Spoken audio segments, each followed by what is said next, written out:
Você sabia que em Naruto existem jutsus extremamente poderosos, alguns que representam tamanho perigo que chega a ser proibido de ser usado? São proibidos devido ao grau extremo de consequências ao serem utilizados. Alguns representam perigo para o próprio corpo, para o corpo de aliados, ou em grau extremo, podendo ser usado apenas uma vez, pois após ser utilizado a pessoa se encontra diretamente com Hagoromo. Por isso eu decidi aprofundar em pesquisas e selecionei os jutsus proibidos mais perigosos que só cogitação ou treinamento na técnica a vila pensa em prender esse ninja. Alguns desses jutsus têm potencial de acabar com o mundo ninja caso caia em mãos erradas ou muito habilidosas. Você vai ver que na lista temos diversos tipos de jutsus perigosos e proibidos, alguns com potencial destrutivo tão grande que apenas um usuário poderia acabar com uma guerra caso usasse esse poder de forma correta. Inclusive o Naruto tem 2 jutsus proibidos e são jutsus que ele usa com muita frequência. E os jutsus proibidos são nomeados como Kinjutsu. Para um jutsu entrar para o seleto grupo, precisa cumprir um ou mais requisitos. Entre os requisitos, temos técnicas que colocam em risco a vida do usuário ou que cause danos severos e permanentes no corpo, que traga risco à saúde. Técnicas com requisitos severos de chakra. Técnicas que violam as leis naturais, como exemplo reviver seres. Ou então técnicas que causem destruição em grande escala que tenha potencial de dizimar uma área, uma vila ou quem sabe o mundo ninja todo. Que particularmente são técnicas muito legais e épicas de se ver. Mas as consequências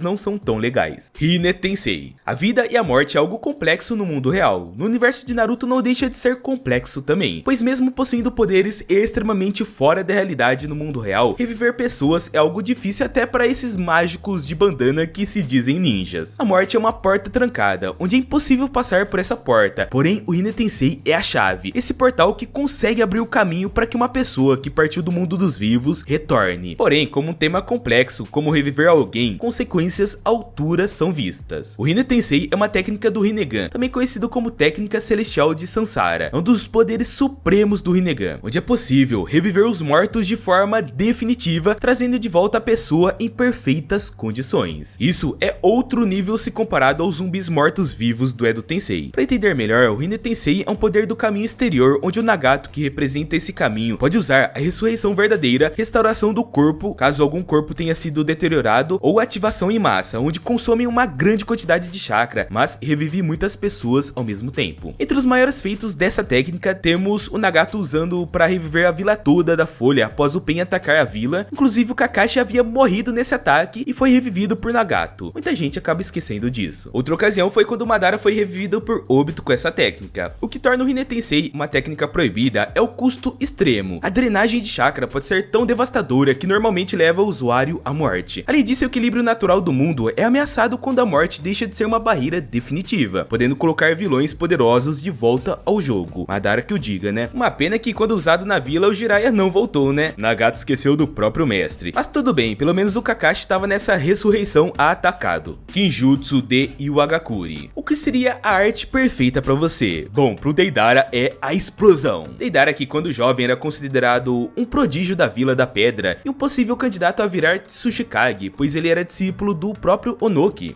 Na Vila da Pedra o cara era jovem, mas quando estava na Akatsuki ainda era muito jovem, pois ele tinha 19 anos apenas. Imagina o potencial desperdiçado dele. Se não fosse tão arrogante, com certeza teria muito futuro na vila. Em busca da arte perfeita, o Deidara decidiu roubar um jutsu proibido da Vila da Pedra, uma técnica que transforma o próprio corpo, capaz de moldar argilas explosivas, ganhando bocas em seu corpo que mastigam e moldam essas argilas. Basicamente, essa técnica dá mais versatilidade e poder para a manipulação de explosões, que é uma Kekkei Genkai de algumas pessoas da Vila da Pedra. Com certeza esse estilo é eficiente em mineração. Vila da Pedra deve faturar muito com isso. Bom, a primeiro momento o estilo explosão parece legal, mas essa ideia de argilas é um tanto que estranho. Mas quando vemos sendo usado por Deidara, entendemos o perigo disso. Ele é capaz de criar seres animados e explosivos, desde microexplosivos até dragão gigante capaz de voar e causar grandes explosões. Você tem noção de quão perigoso é esse poder? Só um cara seria capaz de acabar com uma vila na tranquilidade. Imagine uma guerra contra uma vila. Deidara poderia mandar uns 2 dragões para atacar a vila por dia. Imagina a dor de cabeça que essa vila teria para lidar com isso. Porém, o Deidara tinha um problema. Ele queria ser melhor que todos.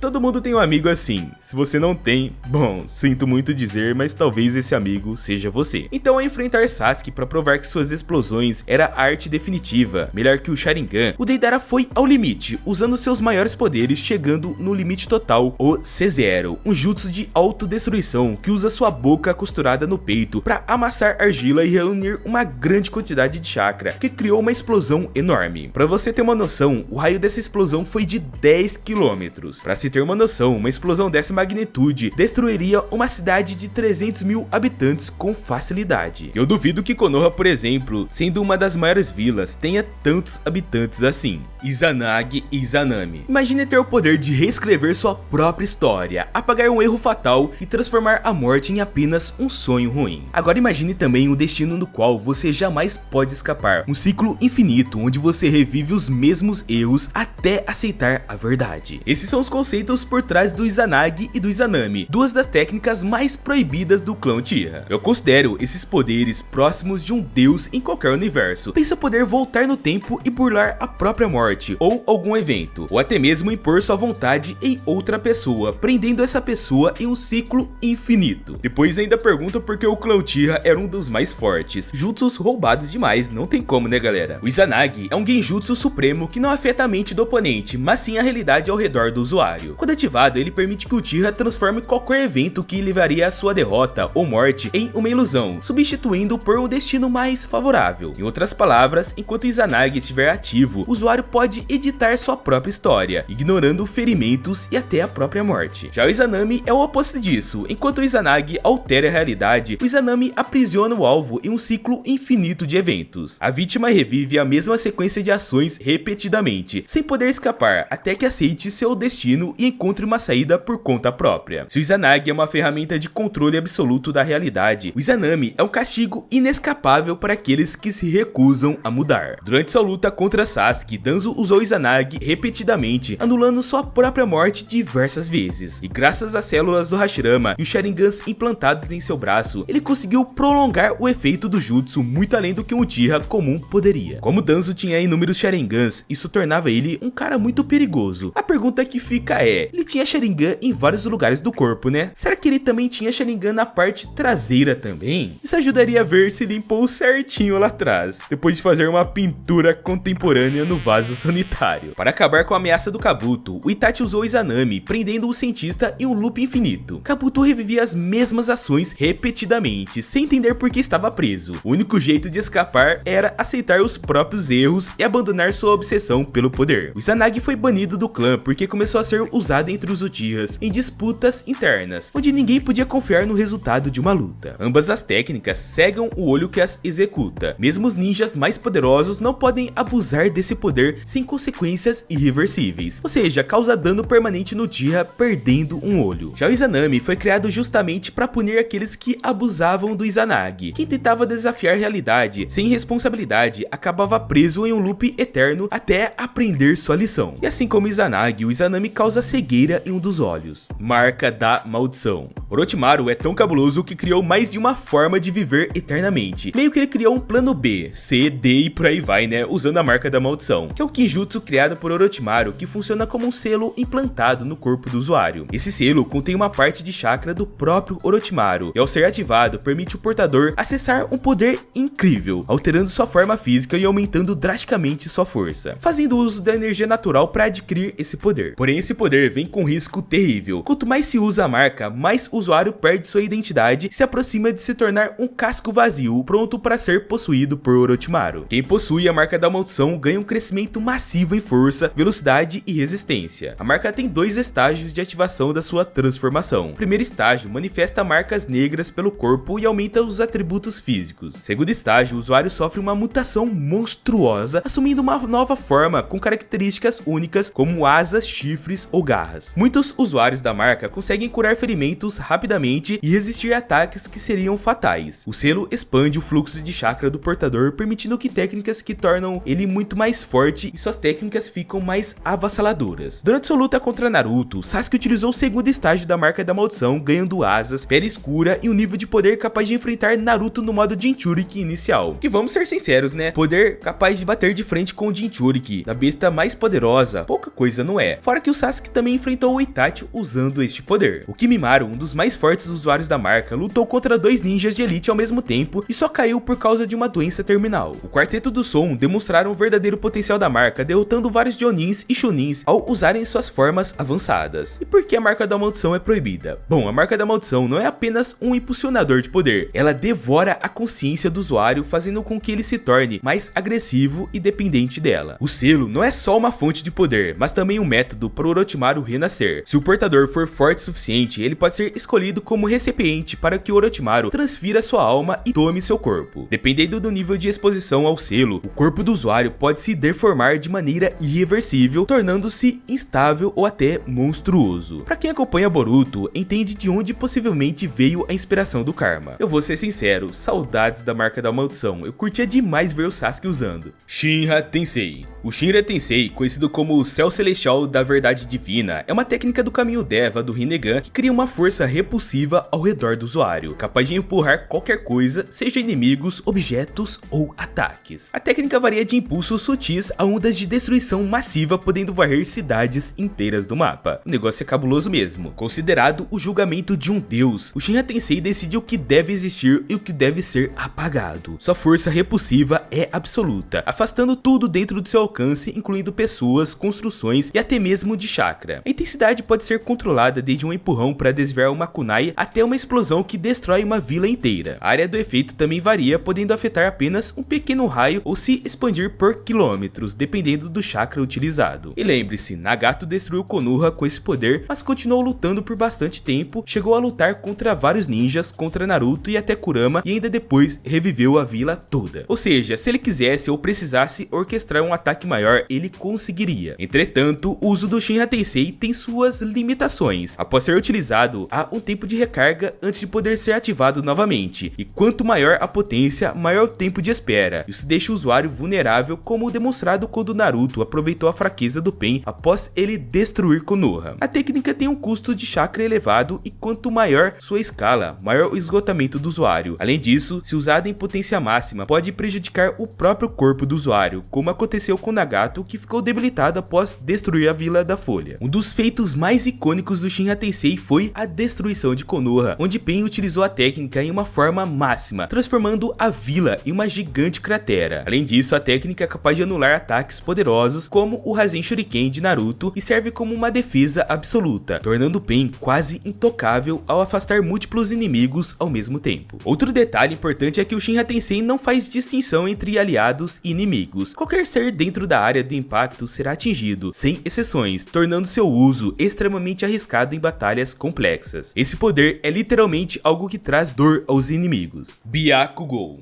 Esse jutsu faz da Tsunade uma das personagens mais poderosas da obra, elevando seu poder a outro nível, sendo comparado a um modo sábio, porém diferente em funcionamento, e traz uma regeneração absurda, sendo comparada à regeneração de Hashirama, mas como Madara disse, uma imitação. O Byakugou é a técnica máxima do ninjutsu médico, dominada por poucos ninjas ao longo da história, ativada a partir de um selo especial na testa. O Byakugou armazena enormes quantidades de chakra ao longo dos anos, que quando liberado se espalha pelo corpo, proporcionando uma regeneração quase instantânea e um impulso absurdo de energia. Enquanto técnicas de cura convencionais são como simples curativos, o Byakugou é uma trapaça em forma de jutsu, permitindo que o usuário continue lutando mesmo após sofrer ferimentos fatais. Sua regeneração extrema faz com que qualquer ferimento de cortes e órgãos destruídos se cure automaticamente, sem necessidade de selos de mão. Além disso, enquanto o chakra armazenado durar, o usuário pode continuar combatendo e ignorando os danos fatais. O Byakugou também aumenta a resistência e a força do corpo, permitindo que o usuário suporte impactos muito maiores e execute golpes devastadores sem se preocupar com lesões. Ele amplifica o jutsu de regeneração de criação e renascimento, tornando-a ainda mais eficiente e duradouro. E olha só, durante a Quarta Grande Guerra Ninja, a Tsunade exemplificou o poder dessa técnica ao sobreviver ao ser cortada ao meio por Madara Uchiha, algo impossível para qualquer outro ninja. Além disso, Sakura demonstrou a força imensa do Byakugou, pulverizando exército com um único soco, quando ativou a técnica. Apesar da sua imensa eficácia, o Byakugou não é sem custos, e esses custos são altos e fazem ser uma técnica proibida. Quando o chakra armazenado se esgota, o usuário pode entrar em exaustão total, como Tsunade fez após a guerra, ficando debilitada por um longo tempo. Além disso, há um efeito colateral celular. A regeneração acelera o envelhecimento das células, podendo diminuir a vida útil do usuário caso a técnica seja utilizada excessivamente. morte. Que entramos em uma linha interessante, com o paralelo da regeneração de Hashirama, onde temos uma teoria que Hashirama, usando tanto sua regeneração, que o mesmo efeito colateral do Byakugou trouxe sua morte. Isso acontece quando células são regeneradas de forma excessiva, podendo prejudicar essas células. Embora ofereça uma falsa imortalidade, o Byakugou não é invencível. Se o dano for grande o suficiente, ou se o usuário for decapitado, nem mesmo o poder dessa técnica será capaz de salvar a vida.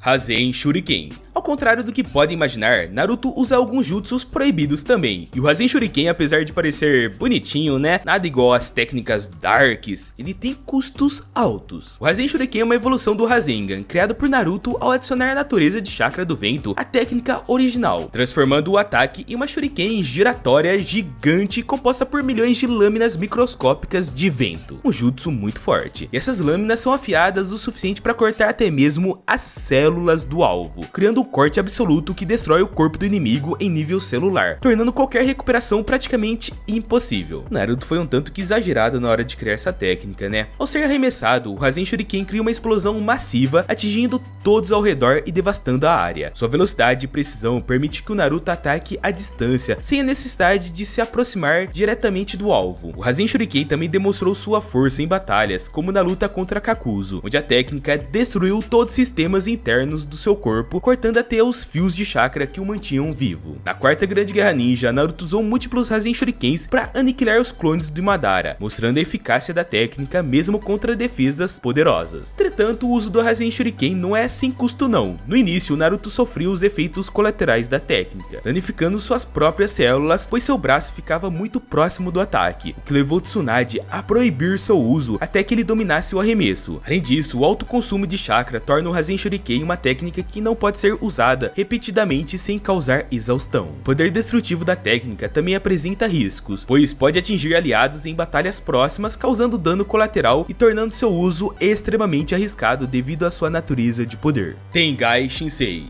Pense em uma técnica com o poder de devastar uma espécie. Isso é literalmente um poder digno de um deus da destruição. O Tengai Shinsei é uma técnica destrutiva utilizada por Madara Uchiha ao ativar o Susanoo perfeito e combinar seu poder com o Rinnegan. Esse jutsu permite que o Madara puxe meteoritos do espaço e os lance sobre o campo de batalha, criando uma catástrofe natural de proporções colossais que raramente pode ser resistida. Ao atrair rochas gigantescas do espaço, Madara as lança contra seus inimigos, causando destruição em massa e criando impactos absolutos que devastam exércitos inteiros. Durante a quarta grande guerra ninja, Madara usou o Tengai Shinsei para derrubar um meteorito colossal sobre a aliança Shinobi, e nem mesmo ninjas de elite como Onoki foram capazes de impedir totalmente os danos, reduzindo apenas parcialmente a força da queda. A destruição em cadeia ocorre quando Madara, após o impacto do primeiro meteorito, traz outro ainda maior, obliterando qualquer tentativa de defesa, criando crateras gigantescas que alteram permanentemente o campo de batalha. Essa técnica tem poder inalcançável, sendo tão vasta e poderosa que nem os Kages conseguiram lidar com ela sozinhos. A única saída seria fugir, se houvesse tempo, já que não pode ser bloqueada por jutsus defensivos comuns. Mesmo técnicas poderosas, como o estilo Jinton do Onoki, não conseguiram neutralizar completamente os meteoritos. Além disso, o Tengai Shinsei não depende do chakra do Madara para criar meteoritos, já que ele apenas os atrai do espaço, tornando uma das técnicas mais letais e inevitáveis do mundo ninja. Madara era absurdo mesmo, né? E é proibido porque causa destruição em área. Os dinossauros ficaram na história, tentaram cabecear um meteoro e nenhum sobrou pra contar a história. Coitados. Será que o Madara vivia naquela época? Fushi Tensei. Esse jutsu é um dos mais sinistros em Naruto. O Fushi Tensei, reencarnação viva, é uma técnica proibida do Orochimaru que permite transferir sua alma para um novo corpo, essencialmente roubando a juventude e a vitalidade de outra pessoa. Esse jutsu funciona como um parasita imortal, permitindo que Orochimaru abandone seu corpo envelhecido e assuma um novo hospedeiro, garantindo-lhe uma existência indefinida. Com essa técnica, Orochimaru pode alcançar imortalidade condicionada, vivendo para sempre desde que tenha corpos disponíveis para se hospedar. A transferência de consciência envolve a mudança da sua mente, chakra e habilidades para o novo corpo, e dependendo do hospedeiro, ele pode aprimorar suas habilidades físicas, buscando sempre corpos geneticamente superiores como o de Sasuke Uchiha. No entanto, há um limite limite de tempo. Cada corpo suporta Orochimaru por cerca de 3 anos, antes de começar a rejeitá-lo, forçando-o a buscar um novo hospedeiro. Essa técnica foi usada diversas vezes ao longo dos anos, permitindo que Orochimaru roubasse múltiplos corpos e se renovasse. Um dos momentos mais icônicos foi quando ele tentou possuir Sasuke, acreditando que o Sharingan o tornaria invencível. Mas Sasuke resistiu e selou Orochimaru dentro do seu subconsciente. Apesar da sua morte pelas mãos do Itachi, Orochimaru conseguiu sobreviver dentro das células de Kabuto e Anko, permitindo sua eventual ressurreição. O Fushi Tensei apaga a consciência do hospedeiro, o que mata de forma definitiva, sendo uma das técnicas mais hediondas, pois destrói vidas para prolongar a de Orochimaru. Essa técnica viola as leis naturais, permitindo que ele continue existindo sem pagar o preço da mortalidade, mas com a rejeição inevitável. Nenhum corpo pode sustentar Orochimaru para sempre, forçando a repetir o processo de roubo e destruição indefinitivamente, ou seja, Orochimaru tem que roubar corpos atrás de corpos, ferindo as leis naturais e tirando a vida de pessoas de forma antiética.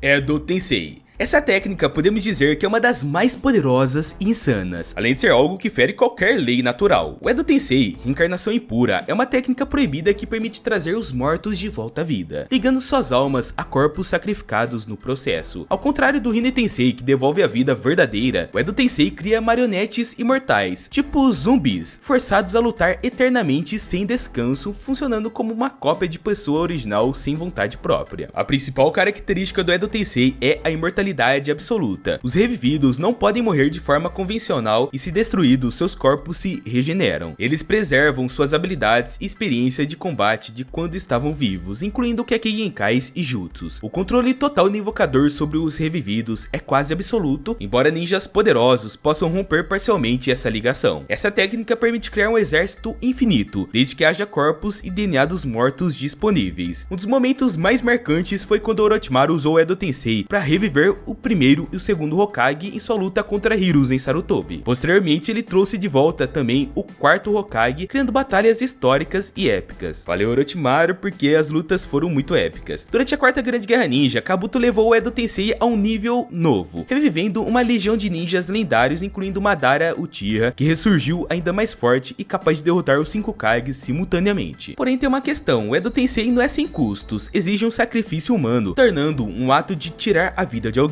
Além disso, os mortos revividos são profanados, pois são forçados a lutar contra sua vontade, transformando-os em servos de quem os reviveu. O potencial catastrófico do jutsu é evidente, como ficou claro na quarta grande guerra ninja, quando Kabuto ressuscitou poderosos guerreiros, criando um verdadeiro caos. Além disso, a técnica não garante controle absoluto, já que ninjas poderosos como Madara podem escapar e se tornar ameaças incontroláveis, o que evidencia o risco imenso que o Edo Tensei representa nas mãos erradas. Fala a verdade, imagina você ser revivido, saber que para você ser revivido alguém perdeu sua vida, para se tornar um receptáculo, muitas vezes sendo forçado a lutar contra quem você ama. Cara, isso é muita maldade, ainda mais para quem já está do lado de Hagoromo. Multiclones das sombras. Vamos falar de um jutsu do Naruto interessante e muita gente não entende porque é proibido. O Kagebushi no Jutsu é uma técnica que permite criar cópias físicas do usuário, diferenciando-se de clones ilusórios, pois essas cópias são reais e podem interagir com o ambiente, sofrer ou causar danos. A grande vantagem dessa técnica é que quando os clones desaparecem, todas as memórias e experiências adquiridas por eles são transferidas de volta ao corpo original. A principal característica do Kagebushin é a multiplicação física real, com clones que agem como usuário em todos os aspectos. Além disso, eles compartilham a experiência com o corpo original, acelerando o aprendizado de técnicas e estratégias. Isso também permite ao usuário aumentar sua força, dividindo tarefas como treinar ou realizar missões em paralelo. Eu fico pensando como Naruto não criou vários clones, colocou todos para trabalharem de serventes de pedreiro e ficou milionário. Mas não, o Cabeçoga vai lá, fica correndo atrás do Sasuke. O que ele ganhou com isso? Perdeu um braço, olha lá. Bom, essa técnica não é invencível, mesmo sendo cópias físicas, os clones podem ser derrotados facilmente. Se um clone é derrotado, ele desaparece sem afetar o corpo original, mas o dano é limitado aos clones. Isso exige uma boa estratégia no combate, pois embora seja eficaz, o Kagebushi no Jutsu tem suas limitações em termos de resistência. Naruto Uzumaki foi um dos maiores exemplos do uso da técnica, empregando os clones de forma intensiva para para treinamento e combate. Bom, durante a jornada ele usou os clones para aumentar a velocidade de aprendizado, como quando treinou o Rasengan ou quando ele criou o Rasen Shuriken. Na quarta Grande Guerra Ninja ele usou os clones em batalhas massivas, amplificando suas capacidades de ataque e defesa, tornando-se praticamente onipresente no campo de batalha. A combinação de Kagebushi no Jutsu com o Rasengan levou à criação do poderoso Rasen Shuriken, onde os clones multiplicaram a força do Jutsu, tornando-o devastador. No entanto, a técnica exige um alto custo de chakra, criando múltiplos clones que pode esgotar rapidamente a energia do usuário, o que exige um equilíbrio entre a quantidade de clones e o chakra disponível. Por fim, o Kagebushi no Jutsu tem algumas vulnerabilidades. Seus clones podem ser dissipados por ataques poderosos ou bem posicionados, e o uso excessivo pode sobrecarregar a mente do usuário com informações demais, como demonstrado em situações extremas. Por isso, o sucesso do Kagebushi no Jutsu depende de um ponto de controle estratégico de equilíbrio de chakra. A proibição se dá porque a pessoa precisa de muito chakra para usar, e a cada clone criado, o chakra é dividido. Ao que dá a entender, se você criar um clone, 50% do chakra ficará com você e os outros 50% com o clone. Já se você criar 100 clones, cada clone terá 1% de chakra, assim como o real. Durante a obra foram relevando um pouco esse fator, mas não deixa de ser uma faca de dois gumes. Oitavo portão. Essa é a técnica que fez o Madara suar frio e quase ser derrotado. O oitavo portão é a última e mais devastadora etapa do caminho dos 8 portões, uma técnica proibida que rompe as limitações do corpo humano. Ao ser aberto, o usuário libera uma quantidade massiva de chakra e força, aumentando suas capacidades físicas a níveis sobre-humanos, o que inclui força extrema, velocidade incomparável e habilidade de realizar ataques devastadores. Essa liberação de poder pode destruir grandes áreas e permite um ninja lutar com ferocidade contra adversários muito poderosos, quebrando barreiras antes impenetráveis. No entanto, o preço desse poder é fatal. O uso do oitavo portão causa danos irreparáveis aos órgãos internos, o que resulta em morte inevitável após sua ativação. A técnica é usada apenas em situações desesperadoras, quando a vitória é crucial, mas a vida do usuário será comprometida. O exemplo mais impressionante dessa técnica foi o feito de Maitogai durante a quarta Grande Guerra Ninja. Ao abrir o oitavo portão, ele enfrentou Madara Uchiha, que já estava em sua forma Jinchuriki do 10 caudas, e causou danos enormes ao Madara, o que quase resultou na derrota de Madara. Os feitos do Gai nesse estágio é incrível, podendo saltar, chutando o ar, criar canhões de ataque que causam danos, e sua força era tão avassaladora que seus chutes e golpes causavam danos em seu próprio corpo. Pra se ter uma noção, seu sangue era bombeado com tanta força que saía pelos poros, dando aquela tonalidade vermelha ao Gai. Contudo, o custo fatal do oitavo portão é claro: ele destrói o corpo do usuário, a deteriorização acelerada dos órgãos internos não pode ser revertida, e o ninja morre pouco após ativar a técnica. Tanto é que o nome é Portão da Morte. A falta de controle total também é um fator crucial, já que o chakra liberado pode ser tão intenso que não há como controlar a pressão no corpo, levando a um colapso físico irreversível. Portanto, o oitavo portão é uma técnica que concede poder absoluto, mas com preço fatal e final. Além disso, podemos estender a proibição da técnica até os primeiros portões, onde se o usuário não tiver capacidade física, a morte é certa. Shikifujin.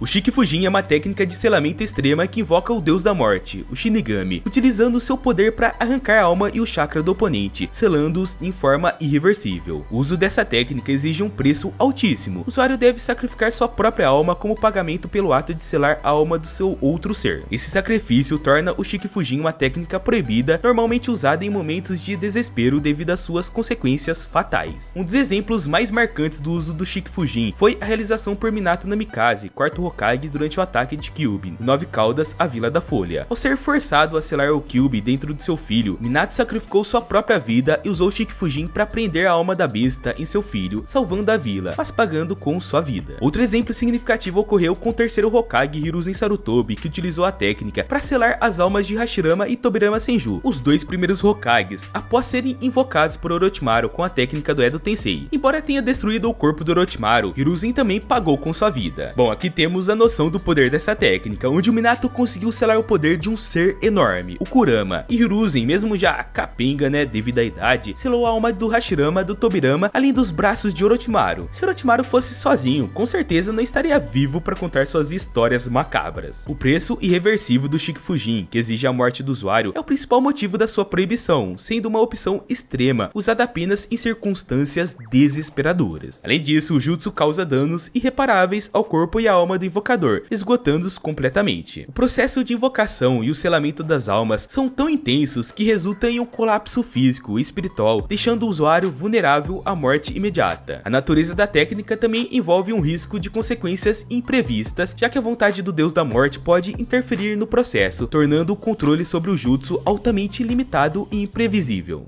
Agora, um jutsu tão poderoso que tem o poder maior que todos esses jutsus, que é o jutsu do like no vídeo, que tem o poder de fazer o vídeo chegar em muito mais pessoas. Se inscreve no canal que estamos trazendo muito mais vídeos repletos de informações e completos como este. E na tela tem 2 vídeos especiais que deram muito mais trabalho que este vídeo, mas que valeram a pena. Clica e confere que você vai entender do que eu estou falando. Te espero neles.